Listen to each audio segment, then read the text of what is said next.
Hello दोस्तों। देखिए, अभी टैरिफ वॉर चल रहा है, ठीक है। इसे इकोनॉमिक वॉर भी कहते हैं।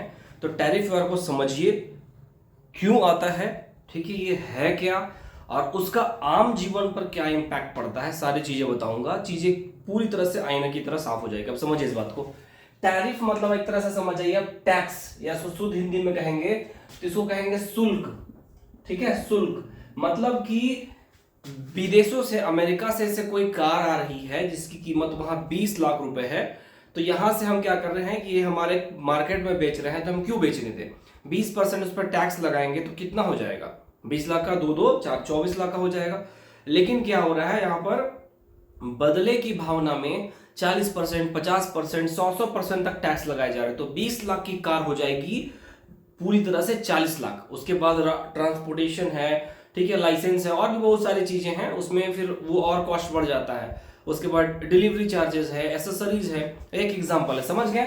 मतलब टैरिफ मतलब आयात और निर्यात। मतलब आयात मतलब विदेशों से सामान जब आता है, निर्यात मतलब एक्सपोर्ट, जब हम यहां से सामान दूसरे देश में भेजते हैं तो उस पर जब टैक्स लगाया जाता है तो उसको टैरिफ बोला जाता है, ठीक है।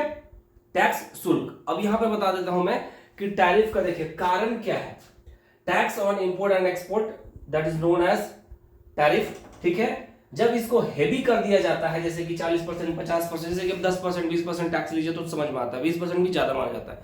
50, 100 जब लिया जाता है तो उसे एक टैरिफ वॉर के रूप में गिनती आता है। समझ रहे हैं, जैसे कि आप तलवार बेच रहे हैं किसी को, अचानक तलवार चलाना शुरू कर दिए, 4 लोग का सर उड़ गया, तो क्या हो जाएगा, इसको बोला जाएगा ना कि तलवार युद्ध। तो इस तरह से क्या होता है, जब बढ़ जाता है उसको टैरिफ वॉर की संज्ञा दी जाती है। अब प्रश्न उठता है कि वाई, ठीक है, for the protection of their country. क्यों? क्योंकि वो अपने कंट्री को प्रोटेक्ट करना चाहते हैं। जैसे कि चाइनीज गाड़ियां 10 लाख रुपए में स्कॉर्पियो के बराबर टक्कर दे रही है, तो क्या लोग स्कॉर्पियो लेने जाएंगे? नहीं। तो इसीलिए क्या करती है कि फिर वो आ जाएगी, वो अलग है, फिर महिंद्रा की गाड़ियां बिकनी बंद हो जाएंगी, महिंद्रा कई लोगों को छटनी करेगा, महिंद्रा की इकोनॉमी डाउन हो जाएगी। ये इस तरह से, ऐसा ना हो, महिंद्रा मेरी फेवरेट कंपनी है, भगवान ना करे ऐसा हो, लेकिन एक एग्जांपल समझाने के रूप में, समझ गए। तो अपने देश के विकास, डेवलपमेंट, इंडस्ट्रीज को प्रोटेक्ट करने के लिए क्या किया जाता है, टैरिफ वॉर लगाया जाता है। समझ गए आप, ठीक है। अब क्या होता है इसमें, पावर और मोनोपोली, ठीक है। अगर यहां पर चाइनीज चीजें ज्यादा आने लगी, चीप एंड बेस्ट में आने लगी, जैसे कि एक ये समझिए एक मार्कर है, ठीक है, इसको खरीदने में मुझे कॉस्ट आ रहा है 50 रुपए, ठीक है। चाइनीज मार्कर 10 रुपए में आ रहा है और इससे ज्यादा टिक रहा है, उसका इंक भी लंबा है, तो क्या होगा, ये मोनोपोली हो जाएगी, हर जगह चाइनीज मार्कर फैल जाएगा इस तरह से। तो क्या होगा, हमारा इकोनॉमी डाउन जाने लगेगा, भारतीय युवाओं को रोजगार नहीं मिलेगा। आखिर इसको बनाने में प्लास्टिक है, इसमें कलर है, इंक है, उसके बाद इसकी पैकेजिंग है, उसके बाद डिलीवरी है, तो हर सारी चीजें जुड़ी हुई हैं, समझ रहे हैं। तो क्या करता है, मोनोपोली, किसी के मोनोपोली ना हो, ठीक है, और या फिर हम दूसरे देश में मोनोपोली। जैसे कि एक बात बता रहा हूं, स्कॉर्पियो यहां पर बिक रही है 20 लाख रुपए में, अगर सरकार ने हेवी सब्सिडी दे दी, छूट दे दी, बोला कि पूरा वर्ल्ड में सिर्फ दिखना चाहिए made in India, made in India, made in India. कारें, स्कॉर्पियो से कारें बिक रही है बाहर में 4 लाख, 5 लाख, ठीक है। महंगी महंगी यहाँ का जो रॉयल एनफील्ड क्लासिक है, यहाँ पे बिक रही है 2.5 लाख, वहां पर 70,000, 80,000। तो क्या होगा, हर देश में रॉयल एनफील्ड दिखने लगेगा, तो भारत का डंका बजेगा कि नहीं बजेगा, भले हम लोग लॉस में चल जाए। तो इस तरह से क्या होता है, मोनोपोली, इकोनॉमिक मोनोपोली। जैसे कैसे होता है शादी में, जैसे कि कोई आप रोड में चल रहे हैं तो कोई नॉर्मल ऑल्टो से जा रहा है, ठीक है, स्विफ्ट से जा रहा है, लेकिन अचानक रेंज रोवर के डिफेंडर 10-10 गाड़ियां गुजरी, तो नॉर्मल कैसे भोकाली बन जाता है। तो बस वही समझिए आप, मोनोपोली क्रिएट किया था, ठीक है। हिडन एजेंडा, बहुत सारे हिडन एजेंडा होता है। हिडन एजेंडा क्या, देखिए बताता हूं मैं, कि चाइनीज के बहुत सारे प्रोडक्ट अमेरिकन मार्केट में घुस रहे हैं। बात समझिए, एक समय अमेरिका सर्वे सर्वा था, चाइना क्या कर रहा है, टक्कर के बराबरी में नहीं है उसके, लेकिन क्या आ रहा है, उसको समझ में आ रहा है कि ये बंदा मेरे बराबरी में आना चाह रहा है। एग्जाम्पल है कि ऑनलाइन फील्ड में बहुत एक से एक एक्सपर्ट टीचर है, ठीक है, मैं अभी स्टार्टिंग फेज में हूं, ठीक है, तो बहुत अच्छे अच्छे टीचर कोई नहीं जानते हैं मुझे, तो कल को जाके किसी तरह से मैंने ग्रो कर गया, तो या फिर दिल्ली में मैंने कोचिंग डाल दी, अब एग्जाम्पल है, बात समझ इस बात को।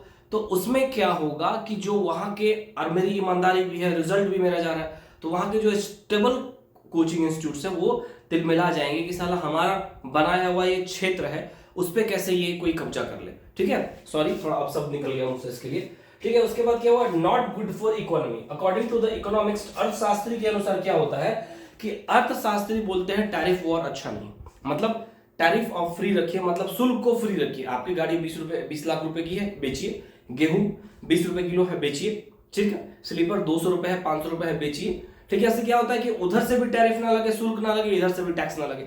तो क्या बोलते हैं कि धारा प्रवाह की तरह व्यापार होगा, विकास होता चलेगा। जिसके प्रोडक्ट में दम होगा वो बिकेगा।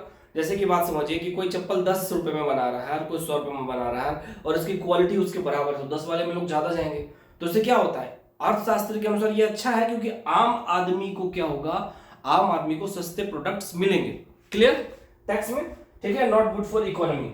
अब इसका इंपैक्ट देखिए क्यों किया जाता है, ये बता दिया मैंने, वाई, ठीक है। अब यहां पर इसका इंपैक्ट क्या पड़ता है समझिए, ट्रेड वॉर का इंपैक्ट, बर्डन ऑन सिविलियंस, ठीक है, आम सिविलियन पर बोझ पड़ता है, ठीक है। ये मान लीजिए कि पूमा की एक कैप है, ठीक है, ये यहां पर आ रही है 1800 रुपए में, ठीक है। सरकार ने पूमा के कैप पर 100% टैक्स लगा दिया, ठीक है। ये मुझे मिलेगी 3600 रुपए में, जो मैं नहीं खरीदने वाला, ठीक है। मैं रुमाल बांध लूंगा लेकिन मैं नहीं खरीदने वाला, फिर वो महंगी, और खास करके मैं खरीद भी लूँ, अफोर्ड कर भी लूँ, तो जो बहुत साधारण लोग हैं जिनको कैप पहनना अच्छा लगता है, वो या फिर गर्मी से बचने के लिए लेना चाहते हैं या फिर अच्छी क्वालिटी का कैप पहनना चाहते हैं क्योंकि वो हवादार भी होता है, कंफर्ट होता है, वो उसको नहीं लेंगे। तो कुल मिला के बात समझिए कि जब 3600 का है तो कंपनियां क्या करेंगी, अपने जेब से तो भरेंगी नहीं, तो रेट बढ़ा देंगी। तो कुल मिला के बोझ किस पर आएगा, आम आदमी पर, ठीक है। क्या फॉर्च्यूनर जो इतना टैक्स होके इंडिया में आता है, तो क्या उसको कौन चलाते हैं, लोग चलाते हैं। सिर्फ ऐसा थोड़ी कि सरकार सिर्फ फॉर्च्यूनर ही यूज कर रही है, सरकार पैसा दे रही है, तो सरकार के पास भी पैसा कहां से आता है, हमारी जेब से दिया हुआ टैक्स जाता है। सभी लोग अपने घर से थोड़ी ना आए, उनको वंशज छोड़ के गए इतने बड़े बड़े कंटेनर में, मतलब कि सोने के सिक्के की वो उससे चलाए। तो कुल मिला के टैरिफ वार का भुगतान किसको भुगतना पड़ता है, आम जनता को, ठीक है। दूसरा, इससे इकोनॉमिक वॉर स्टार्ट हो जाता है। समझ रहे कि मैं इंडिया हूं, मैंने सामान भेजा, अमेरिका ने लगा दिया 50% टैक्स, तो मुझे तो गुस्सा आएगा भैया, क्योंकि मेरे सामान जैसे कि कुछ ये टी शर्ट जो मुझे 100 रुपए में बेचना था वो 150 में बिक रहा है, ठीक है, टैक्स की वजह से। तो उससे क्या होगा, लोग प्रोडक्शन जो है खरीदना बंद कर देंगे, तो हमारे यहाँ पर क्या होगा, फिर मंदी आने लगेगी। मंदी क्या होता है, रिसेशन, इकोनॉमिक स्लो डाउन जाने लगेगा, तो ये नुकसान होता है, ठीक है। बहुत लोग को जॉब से हटा दिया जाएगा, जॉबलेस होने लगेगा। अभी प्राइवेट सेक्टर की हालत धीरे धीरे बिगड़ रही है, कुछ लोग कह रहे हैं, लेकिन इकोनॉमी की बहुत नॉर्मल चीजें समझ में आती है, लेकिन मंदी आएगी नहीं आएगी इसके लिए बहुत गहरा आकलन चाहिए। कुछ चीजें मुझे समझ में आ रही हैं कि बहुत लोग को 10 साल पहले पता था कि मंदी आ सकती है, उसके अनुसार प्लान किया गया, ठीक है, बहुत लोग से पैसे वसूले गए, लेकिन ये इसका कोई प्रमाण नहीं है, ये कोई अर्थशास्त्री होंगे तो ही बता सकते हैं। ये मेरा एक अनुमान है, ठीक है। मैं एक इकोनॉमिस्ट नहीं हूं, वैसे मेरा बैकग्राउंड हिस्ट्री का रहा है, लेकिन एक मैं वैसे परिवार से हूं, तो इकोनॉमी के मामले में बहुत हद तक दिमाग कुछ काम कहता है। उसके अनुसार मुझे लगता है कि मंदी आने की संभावना थी, बहुत लोगों को पहले पता था, और आम लोगों को इसके साथ अन्याय किया गया है, ठीक है। प्रमाण नहीं है, इसीलिए इसके गहराई में नहीं जाऊंगा मैं, ठीक है। स्टॉक मार्केट क्या होता है, क्रैश होता है। अब बार बार मैं कहता हूं कि स्टॉक मार्केट जब नीचे जाता है, तो जो लंबे समय से पढ़े लिखे लोग हैं, बुद्धिजीवी हैं, जो शेयर मार्केट में दबा के पैसा कमाते हैं, वो लोग लगभग निकल जाते हैं या उनको हल्का लॉस लगता है, पिस जाते हैं। आम आदमी जो एक्साइटमेंट में, अभी जो डीमैट अकाउंट इतने ज्यादा बढ़ रहे हैं, आम आदमी पिसते हैं। इसीलिए मार्केट में पैसा लगाने का अगर नहीं समझ में आ रहा, सबसे आसान तरीका है, जब मार्केट पूरी तरह से डाउन जाता है 2 साल 3 साल 4 साल में कभी, तो उस समय जो अच्छी अच्छी कंपनियां हैं, जो मजबूत हैं, जैसे कि टाटा कंपनीज है, हिंदुस्तान एरोनॉटिक्स लिमिटेड है, ठीक है, जो नहीं डूब सकती है, महिंद्रा है, जिनको लग रहा है दम है, तो उसमें आप इन्वेस्टमेंट करके 4-5 साल आप वेट कर सकते हैं, ठीक है। तो उसमें क्या होगा, 70 से 80% रिटर्न आपके आएंगे, 10-20% उसमें रिस्क रहता है, ठीक है, ठीक है। उसके बाद इकोनॉमिक इनस्टेबिलिटी आती है। अब ट्रेड वॉर होने लगेगा तो फिर लोग में बात नहीं होगा, बहुत सारे फिर क्या होगा, अलग अलग ग्रुप बनने लगेंगे। मान लो एशिया में व्यापार कर लिया तो फिर क्या होगा, एशिया के लोग अपने आप में ग्रुप बनाने लगेंगे। 2 दोस्त हैं, दोनों के पास दुकान में आप खरीदते थे और करते, बोला कि नहीं मैंने इतनी महंगा कर दिया सामान, चावल 50 रुपए में, बोला कि 1000 रुपए केजी में चावल दूंगा, लेना है तो लो, तो आप दूसरा दुकान जाओगे, ठीक है, दूसरा दुकान जाओगे, फिर क्या होगा कि दुकानों की मोनोपोली हो जाएगी, फिर जो खरीदते हैं उसकी मोनोपोली हो जाएगी, अलग अलग। तो इस तरह से टैरिफ वॉर का कुल मिला के इम्पैक्ट पड़ता है।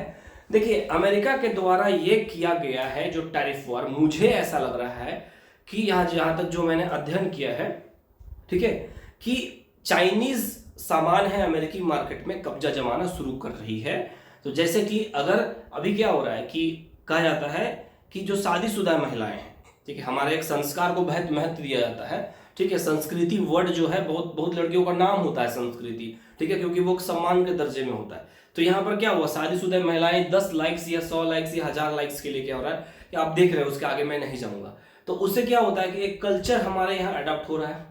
तो जो पहले एक संस्कार बढ़ता था, तो कल को जाके मान लीजिए डांसेस हो रहा है तो क्या बोलेंगे अपने बच्चों की माँ क्या करते थे आप युवावस्था में, मैं रील्स बनाती थी। ठीक है, तो इस ओवर अच्छी बात है, आपको अच्छा लगता है, खराब है बुरा मैं इसमें टिप्पणी नहीं करना चाहता, नहीं तो फिर भाई किसी के खिलाफ क्या आप मेरे खिलाफ कैसे बोलो, ये बातें उठने लगती है। ठीक है, लेकिन इंडिया हो तो थोड़ा दुख तो होता ही है। तो उसी तरह से अमेरिका सोच रही है कि अगर मार्केट में, चाइनीज मार्केट में घुस गई और एक समय पूरी तरह से जगह बना लिया तो क्या होगा, हमारी पकड़ कमजोर हो जाएगी। और ये एक मेन कारण है, और भी बहुत सारे फैक्टर है। अब ऊपर लेवल की बातें दोस्तों बहुत दूसरी होती है, उस स्तर की मेरी अभी है भी नहीं, उठना बैठना अगर होगा तो बिल्कुल समझ में आता। जहां तक मैं अनुमान लगाने की कोशिश कर रहा हूं, टैरिफ वॉर से अमेरिका को लॉस होगा, ये बात है। फिर भी कोई कर रहा है तो आप समझ जाइए इसके पीछे होगा। मैं क्या हो रहा है कि मैं कुछ काम कर रहा हूं उससे मुझे लॉस है, समझदार हूं मैं, फिर भी मैं लॉस वाले काम कर रहा हूं, इसका मतलब इसके पीछे कोई हिडन एजेंडा जरूर है। ठीक है, अच्छा लगे तो लाइक शेयर एंड सब्सक्राइब करिए, दोस्तों में शेयर कर दीजिए। ये टैरिफ को मैंने सिंपल में अच्छे शब्दों में बताने की कोशिश की। टैरिफ के अगर पीसीएस का क्वेश्चन आएगा, इतना पॉइंट करके आप डील कर देंगे तो अच्छा है। कुछ रिपोर्ट्स बता देंगे जैसे कि बीबीसी वगैरह हो गया या फिर टाइम्स ऑफ इंडिया हो गया, इकोनॉमिक टाइम्स हो गया, तो और मार्क्स इनहेंस हो जाएगा। Thank you and best of luck.